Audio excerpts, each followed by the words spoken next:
प्रेम से बोलो श्री कृष्ण भगवान की जय, भोलेनाथ भंडारी की जय। एक बार बोल दो ना राधे राधे। प्यारे भक्तों, मित्रों, मधुबन रहस्य का अगला भाग, अगली कथा हम शुरू करने जा रहे हैं। पिछली कथा में हमने आपको बतलाया था, मैं तो केवल पूरे ब्रह्मांड का रक्षक हूँ। ये पिछले एपिसोड की मैं 2 लाइनें आपको पहले बतला दूं। तो राधा रानी, मैं किसी का सुमरण नहीं करता, बल्कि सारा ब्रह्मांड मेरा ही सुमरण करता है। यहाँ तक हमने पिछले धारावाहिक में आपको बतलाया था। अब आगे की कथा शुरू होने जा रही है। ध्यान से इस प्रसंग को सुनिए और ज्ञान बढ़ाइए। सुनिए, मैं तो केवल पूरे ब्रह्मांड का रक्षक हूँ, इसलिए मेरा अनगणित शरीर प्रत्येक स्थान पर विराजमान रहता है और मैं केवल अपनी बनाई हुई सृष्टि के ध्यान में खोया रहता हूँ। एक बार फिर सुनिए इस प्रसंग को। मैं तो केवल पूरे ब्रह्मांड का रक्षक हूँ, इसलिए मेरा अनगिनत शरीर प्रत्येक स्थान पर विराजमान है, यानी कि कण कण में मेरा वास है, रहता है और मैं केवल अपनी बनाई हुई सृष्टि के ध्यान में खोया रहता हूँ। इसीलिए राधे, मैं सभी प्राणियों के अंदर विराजमान हूँ, तो भला मैं आपसे दूर कैसे जाऊंगा। अब मैं इस प्रेम के बारे में बतलाता हूँ कि तुम्हें इस बालक से इतना मोह क्यों है और आप इस मोह माया के जाल में कैसे फंसी। यही एक सच्चा निस्वार्थ प्रेम है, चाहे वो पुत्र से, चाहे पुत्री से हो, चाहे माता से हो और चाहे भाई बहन का हो, चाहे मित्र गण का हो। भगवान स्वयं अपने मुख द्वारा ये वाणी कह रहे हैं। और चाहे स्त्री और पुरुष में हो, राधे, तुमने एक पुत्र की भांति इस बालक से प्रेम किया और इस प्रेम के लिए आपने प्रत्येक वस्तु का त्याग भी किया। ऐसे दिव्य प्रेम करने वाले प्राणी जन्मों जन्मों तक भुलाए नहीं जाते और जब तक यह युग चलता रहेगा, जब तक उस प्रेम करने वाले का नाम जुड़ा रहता है। ऐसा अटूट प्रेम जो प्राणी की सबसे अनमोल चीज को भी भूल चुका हो और वो भी भुला दे। जैसे अटूट प्रेम जो प्राणी की सबसे अनमोल चीज को भुला दे, ऐसा प्रेम उसी को निस्वार्थ प्रेम कहते हैं। जैसे राधिके, सबसे अनमोल वस्तु आपके लिए क्या है आप जानती हैं। इतना सुनकर राधिका बोली कि स्वामी, मेरे कान्हा के अलावा और कुछ नहीं। जब हरि मुस्कुराए और कहने लगे, राधे, इसका मतलब ये हुआ कि आपने इस बालक के मोह के लिए, प्रेम के लिए और अपनी ममता के लिए कुछ समय के लिए मुझे भी भूलना पड़ा, तो बताओ राधा, यह प्रेम अटूट हुआ कि नहीं। ऐसा दिव्य प्रेम की मुझे हमेशा चाहत रहती है और इसीलिए मैंने यह रचना रची कि आने वाले युगों युगों तक ऐसा प्रेम करने वाला सहज ही मुझ तक पहुंच सकता है। राधा रानी ने कहा, स्वामी कान्हा, कृष्ण कन्हैया, अब तो आप इस माया को समेटो और बतलाओ कि इस बालक का क्या करें और अब तो मुझे इस मोह माया के जाल से मुक्ति दिलाओ। भगवान श्री कृष्ण बोले कि ध्यान से सुनो राधे, जो अटूट प्रेम करता है वह प्राणी सभी बंधनों से मुक्त होता है। और राधिके, तुम तो मेरा ही अंश हो। जब प्राणी एक दूसरे से अटूट प्रेम करता है तो वह एक हो जाता है। इसलिए राधे, तुम हर बंधन से मुक्त हो, और अब मैं आपके ऊपर से सारी माया समेटता हूं और आपको बतलाता हूं कि राधे तुम कौन हो। इतने वचन सुनकर राधा रानी चौकन्नी हो गई कि अब मैं सारे बंधनों से मुक्त हो जाऊंगी। भगवान ने कहा, राधा रानी, अब आप इस दिव्य बालक को उठाओ और मेरे साथ अंतर ध्यान हो जाओ। और देखते ही देखते राधा और कृष्ण दोनों अंतर ध्यान हो गए और अंतर ध्यान होकर प्रभु राधा को पाताल लोक ले गए और कहा, राधे, अब इस बालक को इस विशाल शेषनाग की सैया पर बैठा दो। और राधा रानी ने अपने कान्हा की बात मानकर इस बालक को शेषनाग के हवाले किया। और भगवान कृष्ण ने कहा कि राधे, अब तुम भी इस बालक के साथ इसके चरण कमल की ओर बैठकर अपना आसन ग्रहण करो। राधा रानी बेचारी सीधी सादी भगवान को कान्हा समझकर हर कार्य करती रही। परंतु जब राधा ने बालक के चरणों में स्थान पा लिया तो अपने आप को बदलता हुआ महसूस करने लगी। जब हरि ने मुस्कुराते हुए कहा कि राधा रानी, अब आपको इस स्थान पर बैठकर कैसा लग रहा है, कृपया महसूस करके बतलाइए। राधा ने अपने कान्हा को निहारते हुए कहा कि कान्हा, मुझे इस आसन पर बैठकर ऐसा लग रहा है कि यही मेरा आशियाना है, मैं यही ब्रजमान थी। परंतु कान्हा, इस वक्त भी केवल मुझे मेरे कान्हा के सिवा और कुछ नजर नहीं आ रहा है। मैं आपको देखकर अपनी शुद्ध बुद्ध भूल जाती हूं। इतना सुनकर भगवान श्री कृष्ण कहने लगे कि राधे, अब मैं वह रहस्य बतलाने जा रहा हूं जो आने वाले युगों तक चलता रहेगा। सुनिए राधे, सर्वप्रथम जो भी प्राणी तुम जैसा अटूट प्रेम करेगा, जिसमें किसी भी प्रकार की वासना की खुशबू ना आती हो, वह अटूट बंधन कभी नहीं टूटता। लेकिन टूटता है दिल, जो फिर जुड़ नहीं पाता, क्योंकि दो प्रेमियों का बिछोड़ा निश्चित है।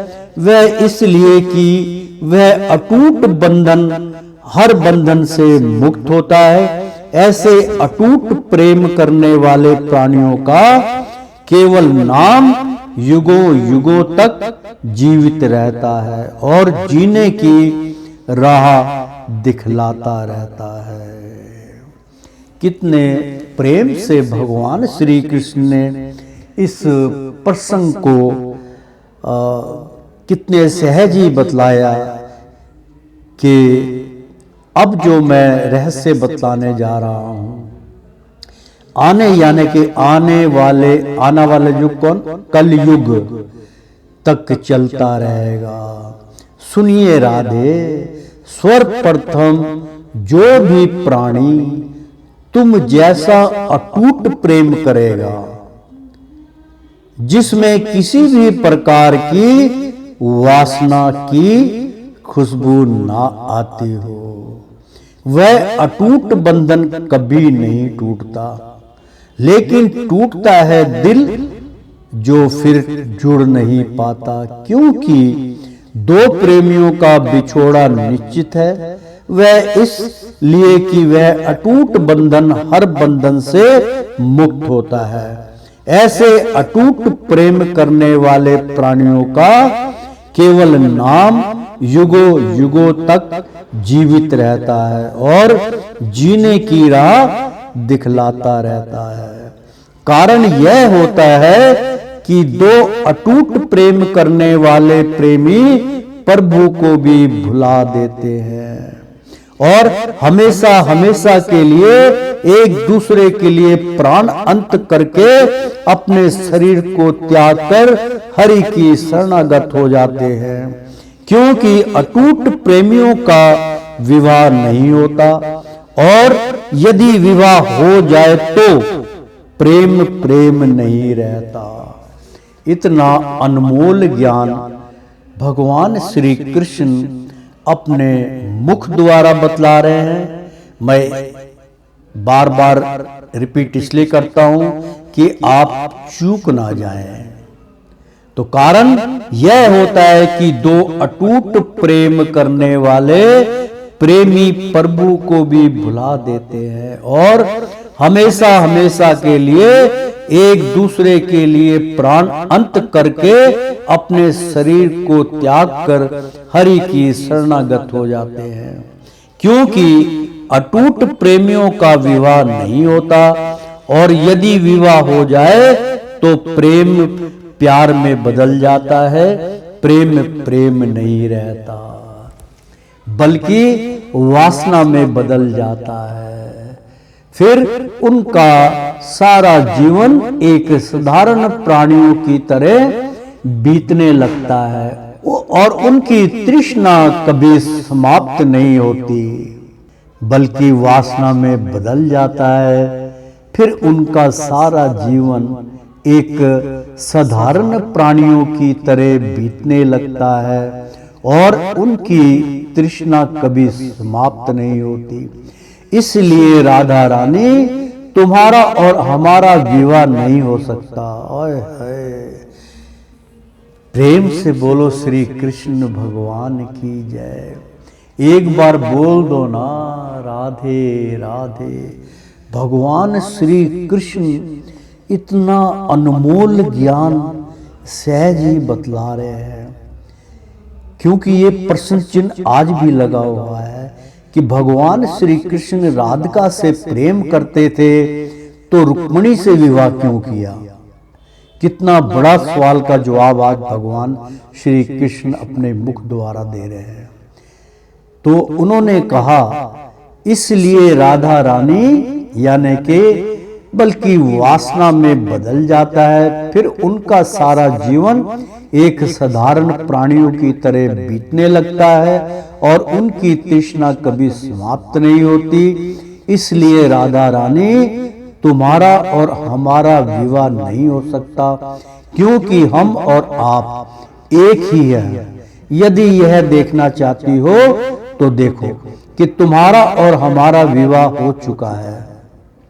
अब मैं आपको अपना वास्तविक रूप दिखलाता हूं और राधा के देखते ही देखते हरि कान्हा राधा के आंखों से ओझल होने लगे। राधा रानी ने अपना रूप बदलते हुए देखा तो राधा रानी की चेतना टूटी तो योग माया का पर्दा था वह हट गया और भगवान ने एक दिव्य बालक से विष्णु रूप धारण किया और कहने लगे कि राधे अब तुम राधे नहीं हो बल्कि हमारी धर्म पत्नी लक्ष्मी हो। राधा रानी ने हरि को निहारते हुए कहा कि स्वामी आपकी लीला कोई नहीं जान सकता, क्योंकि आपकी लीला अपरंपार है और बड़ी विलक्षण है।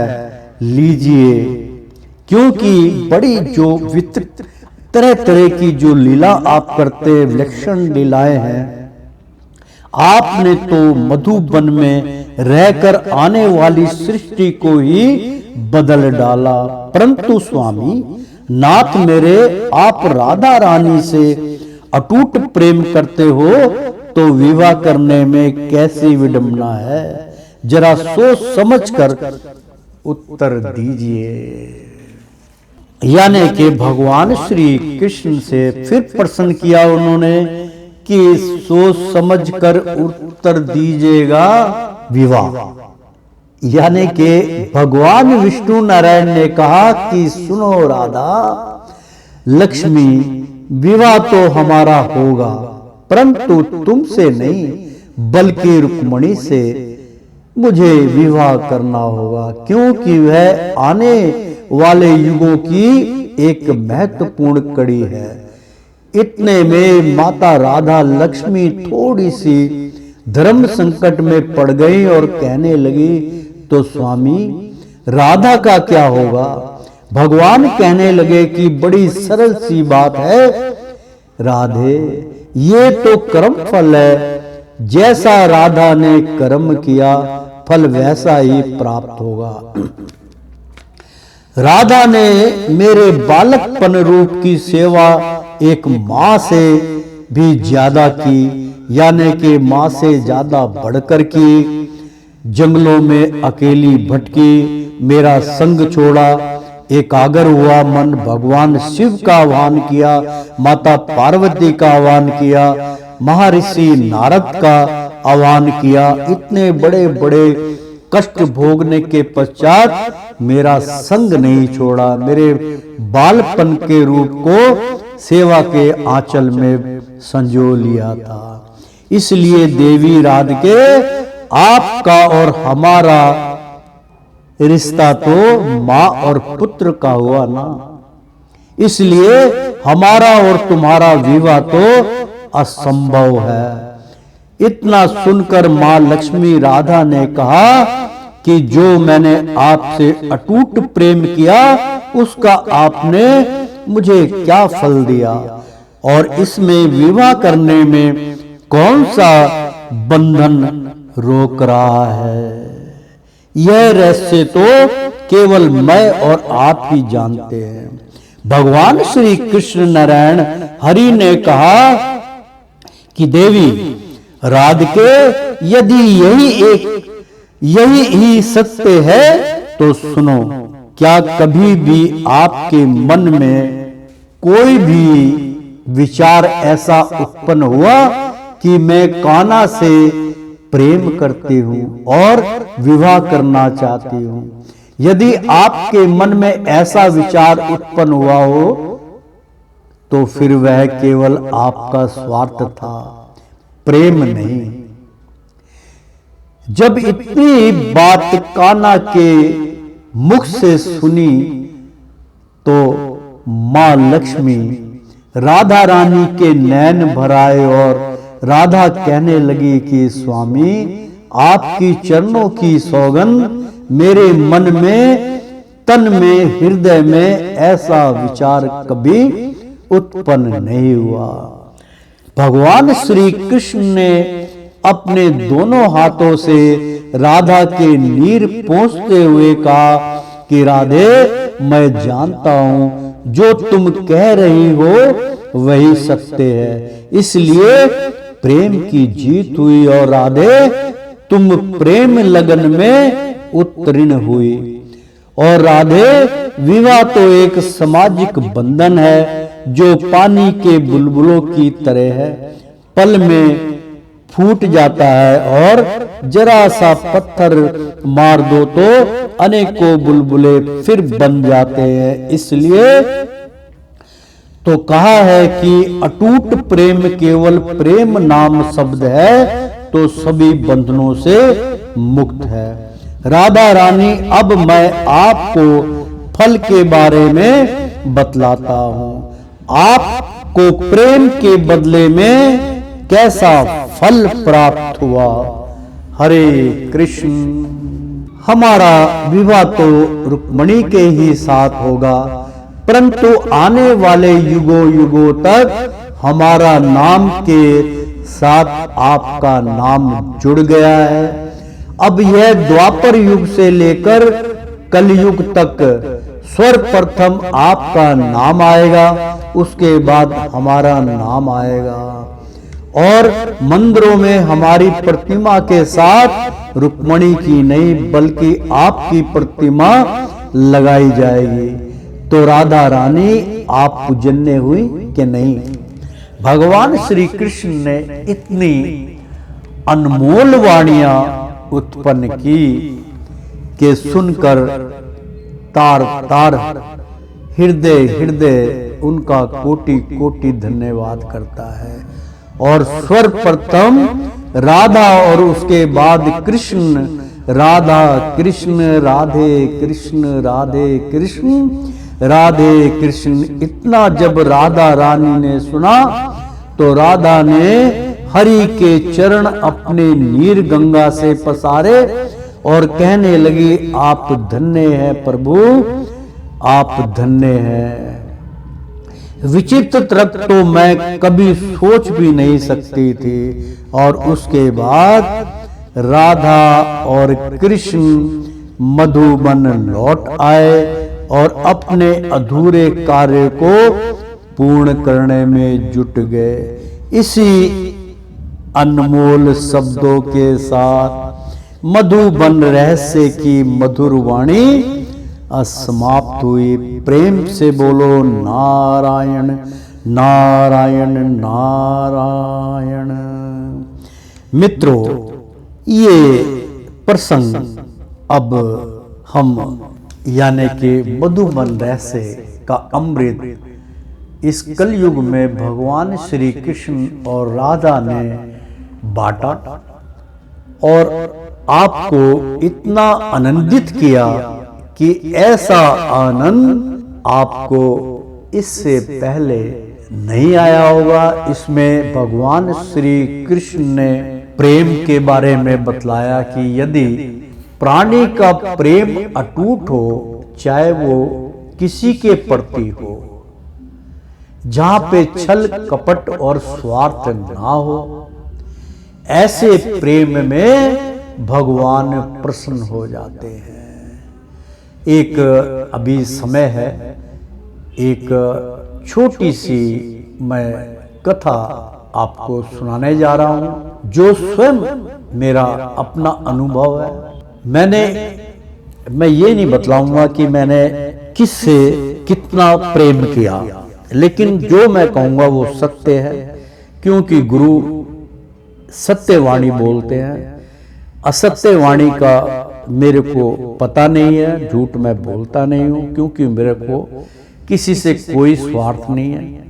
इसलिए मेरे मित्रों, अंत में मेरी इस वाणी को ध्यान से सुनना। इस सत्य को सुन के आपके रोंगटे खड़े हो जाएंगे। ये जो प्रेम की भाषा चल रही थी, भगवान श्री कृष्ण ने प्रेम के लिए इतना बड़ा विशाल तर्क दिया। प्रेम क्या है, मैंने भी अपनी कोशिश से उसका उच्चारण करके आप लोगों को बतलाया। तो मित्रों, मैं किसी कन्या से प्रेम के विषय में रिसर्च कर रहा था। मैंने उस कन्या से बहुत अटूट प्रेम करने की चेष्टा की, और ये नहीं मैं कहूंगा कि उसका मेरा रिश्ता क्या था, चाहे बेटी का रिश्ता समझ लो, चाहे बहन का समझ लो, चाहे प्रेमिका का समझ लो, कुछ भी आप समझ लो, लेकिन मैं रिसर्च कर रहा था कि वास्तुतः प्रेम क्या है।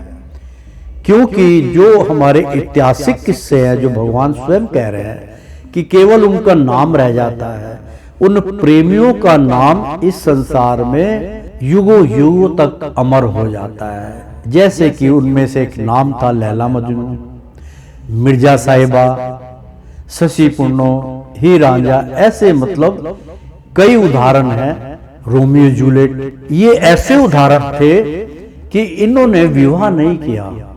जब भी विवाह करने का योग बना तो दोनों के प्राण अनंत हो गए, और युगों युगों तक उनके प्रेम को याद किया जाता है, क्योंकि उसी को अटूट प्रेम कहते हैं। जैसे भगवान श्री कृष्ण और राधा ने अटूट प्रेम किया, तो रुक्मिणी के साथ उनका विवाह हुआ, और मां लक्ष्मी राधा वो एकम यानी कि कृष्ण, राधा और लक्ष्मी इस द्वापर युग में एक हो गए, क्योंकि जब प्रेम प्रेम से टकराता है तो एक हो जाता है। तो मित्रों, उस प्रेम का अटूट बंधन जो होता है वो केवल ईश्वर तक आपको ले जाता है। तो मैंने भी इसके ऊपर रिसर्च करने की कोशिश की और उसमें मेरे को क्या चीज प्राप्त हुई मैं बतलाता हूं आपको। ये मेरे कम से कम भी ये मेरा 5 साल तक ऐसा चला, और मैं जो चीज हासिल करना चाहता था कि एक अटूट प्रेम के एवज में मुझे क्या जवाब मिलेगा, तो मुझे जवाब मिला था कि प्रेम और सत्य दोनों है अजय अमर। जो चीज अजय अमर होती है वो मरती नहीं है, लेकिन लुप्त हो गई। उसके बाद ना तो कोई ऐसा हमें सुनने में आया कि किसी ने जो ऐसा अटूट प्रेम किया हो, भगवान के प्रति प्रेम किया था, ऐसे कितने ही हमारे पास उसके उच्चारण है, उदाहरण है। तो मैं उसके बाद मैं मायूस हो गया। मैंने कहा मैंने फिर मैं पृथक हो गया, अलग हो गया, लिंक तोड़ दिया मैंने कहा जी मेरे को इसके एवज में जो मैंने एक प्रेम की आपने बात करी थी, तो प्रेम का नाम तो ईश्वर है और मैंने ऐसा ही प्रेम किया, लेकिन उसके एवज में जो मुझे चाहिए था वो मुझे नहीं मिल पाया। बाकी उन्होंने प्रेम में कोई, प्यार में कोई कमी नहीं, तय दिल से अपने मतलब जान छिड़कती थी, वो सब कुछ करते थे। अभी भाई बहन का भी प्रेम समझ लो, बेटी उसका भी समझ लो, ऐसे मतलब कितने तर्क मैं नहीं दे पाऊंगा, कोई कमी नहीं थी। लेकिन जो चीज मुझे हासिल करनी थी वो मुझे प्राप्त नहीं हुई। मुझे सिर्फ आपने ये कहा कि प्रेम और सत्य दोनों लुप्त हो चुके हैं। मेरा मन टूटा, मैंने छोड़ दिया। मैंने कहा आज के बाद ये प्रेम और सत्य दोनों समाप्त हो गए, बात बिल्कुल ठीक निकली। लेकिन उसके वजह में मैंने कहा जी मुझे इसका फल तो मिलना चाहिए ना, मुझे आप इसके फल में क्या दे रहे हैं।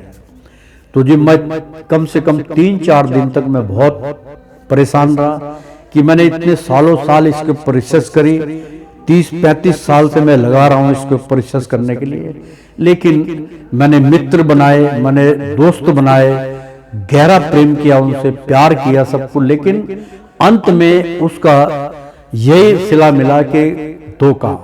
जैसा मैं चाहता था वैसे मुझे उसका जवाब नहीं मिला और मैंने उसको छोड़ दिया। आज भी मेरी परिस्थिति यही है, सत्संग कर रहा हूँ, प्रेम से भगवान से जुड़ा हुआ, मेरा कोई मित्र नहीं है।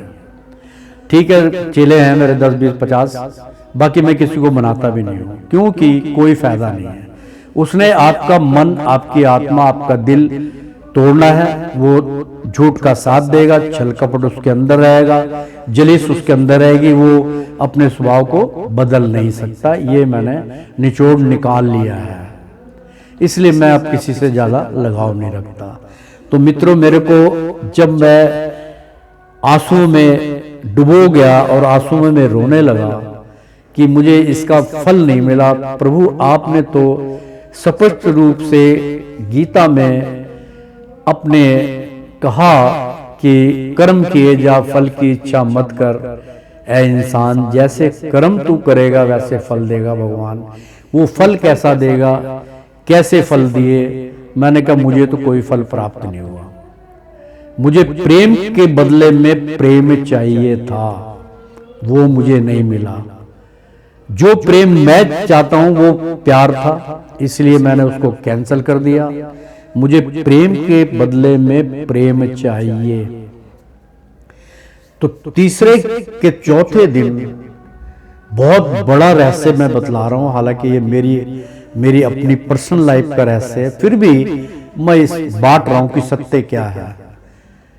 तीसरे दिन मित्रों, भक्तों, जो कि संसार में मैं कह सकता हूं कि 1.25 अरब की आबादी के अंदर किसी को भी, क्या कितने से बड़ा क्यों ना भक्त हो, उसको माता राधा के दर्शन दुर्लभ है, नहीं होते।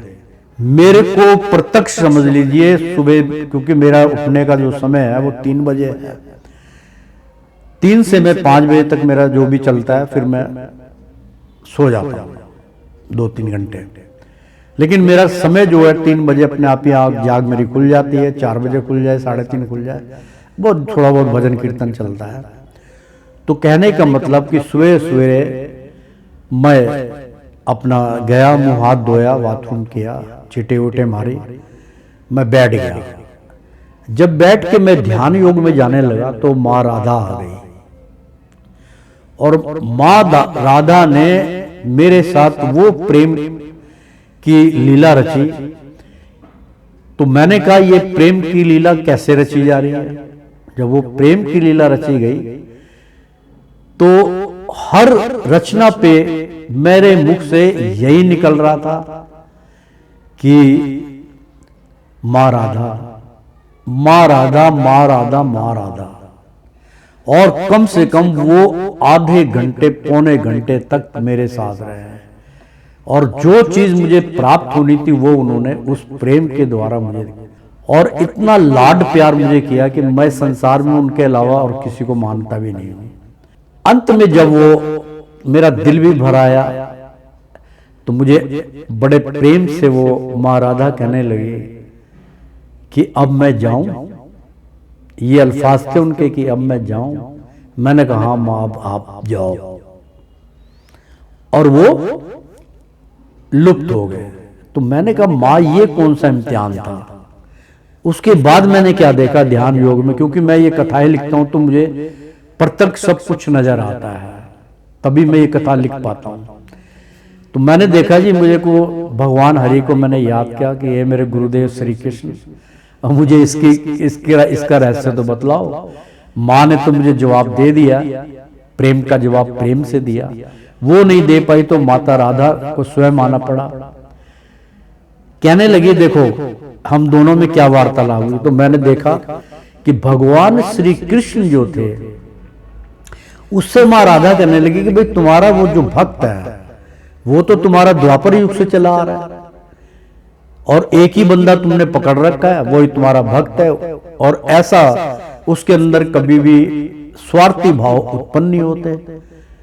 तो वो उसने उस प्रेम के ऊपर रिसर्च करी है और उसके मन के अंदर कोई छल कपट नहीं, कोई उसके लिए विचार नहीं बदले, तो उसको वो फल प्राप्त नहीं हुआ जिसको दुनिया उसके लिए तो पता नहीं क्या क्या कर जाती है। जो वो कह रहा है कि ये कोई फल है, ये तो प्यार है, ये तो स्वार्थ है इसके अंदर। इससे उन्होंने जब उनको पता चला कि प्रेम और सत्य दोनों लुप्त है तो वो हट गए पीछे।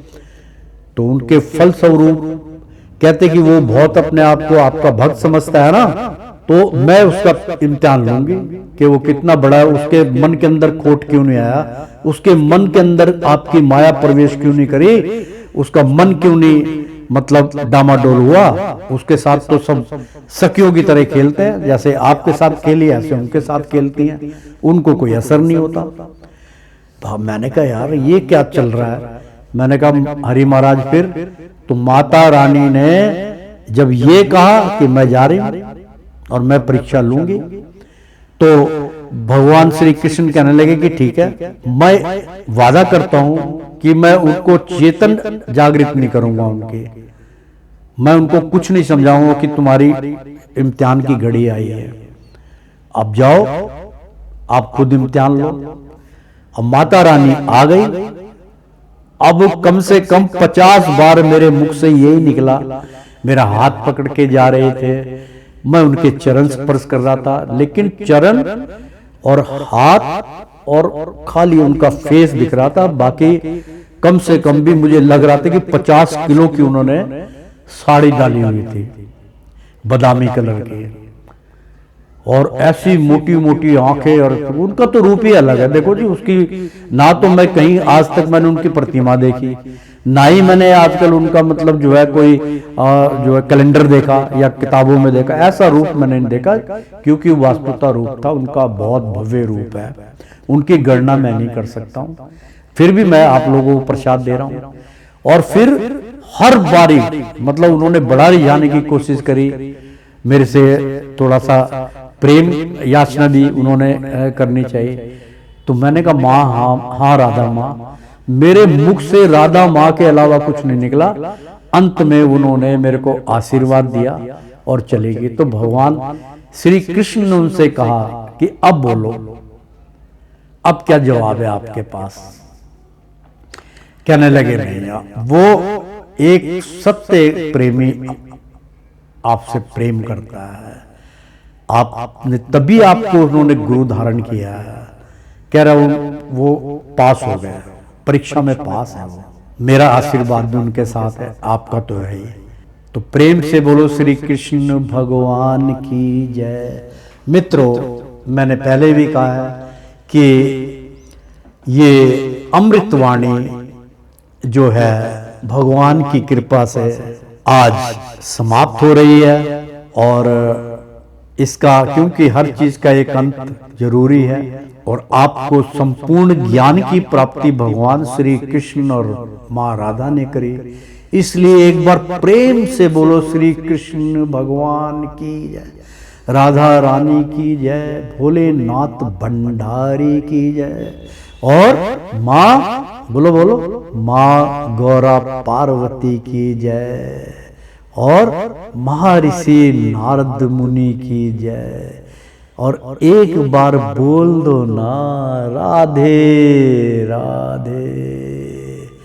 मित्रों, भक्तों, मैं और आप सबकी तरफ से भगवान श्री कृष्ण और राधा और भोलेनाथ भंडारी, महर्षि नारद और माँ गौरा पार्वती को आप सबकी ओर से और अपनी ओर से इस महत्वपूर्ण रहस्य, मधुमन रहस्य के लिए जो ज्ञान की चर्चा की, मैं उनका आप सबकी तरफ से और अपनी तरफ से कोटि कोटि धन्यवाद करता हूँ, और उनका चरण अमृत आप सबको बांटता हूँ और अपने आप को प्राप्त करता हूँ। तो एक बार बोल दो ना राधे राधे।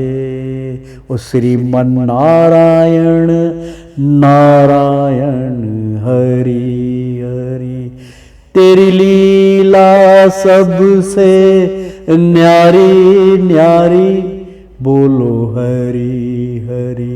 ओ श्रीमन नारायण नारायण हरि हरि, नारायण नारायण नारायण।